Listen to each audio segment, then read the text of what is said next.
আচলতে যিখিনি নীতি আদৰ্শৰে দলটো প্ৰতিষ্ঠা কৰাৰ উপৰিও চৰকাৰ প্ৰতিষ্ঠা কৰিবলৈ সক্ষম হৈছিলে সেই নীতি আদৰ্শ জলাঞ্জলি দি বৰ্তমান যিসকল কাৰ্যকৰ্তা বা যিসকল শীৰ্ষস্থানীয় নেতৃবৃন্দ এই শীৰ্ষস্থানীয় নেতৃবৃন্দই সেই কথাখিনিক নৎসাত কৰি কেৱল তেওঁলোকে ব্যক্তি স্বাৰ্থ আৰু তেওঁলোকৰ কেইজনমান ব্যক্তিক সন্তুষ্ট কৰাৰ বাবেই বিভিন্ন সময়ত কাম কৰি অহা আমি দেখিছোঁ। আৰু সেইবাবেই আমি যিহেতু আমাৰ চিন্তা চৰ্চা আৰু আমাৰ আদৰ্শৰ লগত যিহেতু ভাৰতীয় জনতা পাৰ্টীৰ বৰ্তমানৰ যিসকল কাৰ্যকৰ্তা আছে নেতা আছে সেইসকলৰ চিন্তাধাৰাৰ লগত আমাৰ কথা বতৰা মিল নাই বাবে আমি ভাৰতীয় জনতা পাৰ্টী ত্যাগ কৰিম। তিষ্ঠি থকাৰ বৰ্তমান পৰিৱেশ নাই।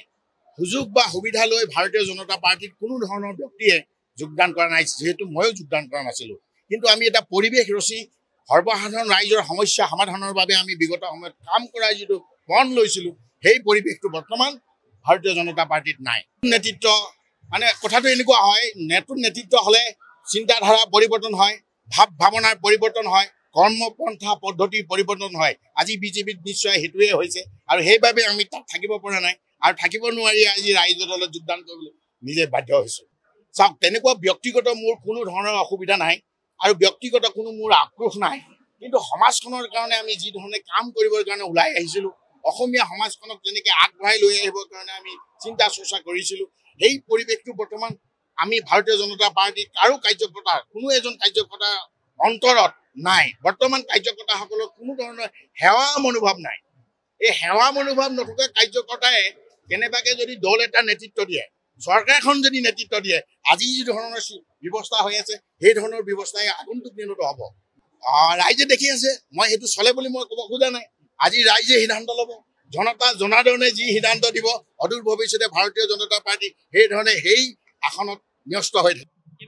বিজেপিয়ে আচলতে যিখিনি নীতি আদৰ্শৰে দলটো প্ৰতিষ্ঠা কৰাৰ উপৰিও চৰকাৰ প্ৰতিষ্ঠা কৰিবলৈ সক্ষম হৈছিলে সেই নীতি আদৰ্শ জলাঞ্জলি দি বৰ্তমান যিসকল কাৰ্যকৰ্তা বা যিসকল শীৰ্ষস্থানীয় নেতৃবৃন্দ এই শীৰ্ষস্থানীয় নেতৃবৃন্দই সেই কথাখিনিক নৎসাত কৰি কেৱল তেওঁলোকে ব্যক্তি স্বাৰ্থ আৰু তেওঁলোকৰ কেইজনমান ব্যক্তিক সন্তুষ্ট কৰাৰ বাবেই বিভিন্ন সময়ত কাম কৰি অহা আমি দেখিছোঁ।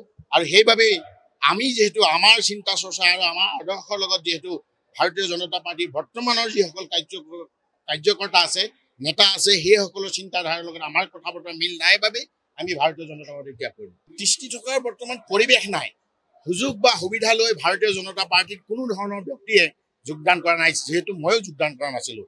কিন্তু আমি এটা পৰিৱেশ ৰচি সৰ্বসাধাৰণ ৰাইজৰ সমস্যা সমাধানৰ বাবে আমি বিগত সময়ত কাম কৰাৰ যিটো মন লৈছিলোঁ সেই পৰিৱেশটো বৰ্তমান ভাৰতীয় জনতা পাৰ্টীত নাই। নেতৃত্ব মানে কথাটো এনেকুৱা হয়, নতুন নেতৃত্ব হ'লে চিন্তাধাৰা পৰিৱৰ্তন হয়, ভাৱনাৰ পৰিৱৰ্তন হয়, কৰ্মপন্থা পদ্ধতিৰ পৰিৱৰ্তন হয়। আজি বিজেপিত নিশ্চয় সেইটোৱে হৈছে আৰু সেইবাবে আমি তাত থাকিব পৰা নাই আৰু থাকিব নোৱাৰি।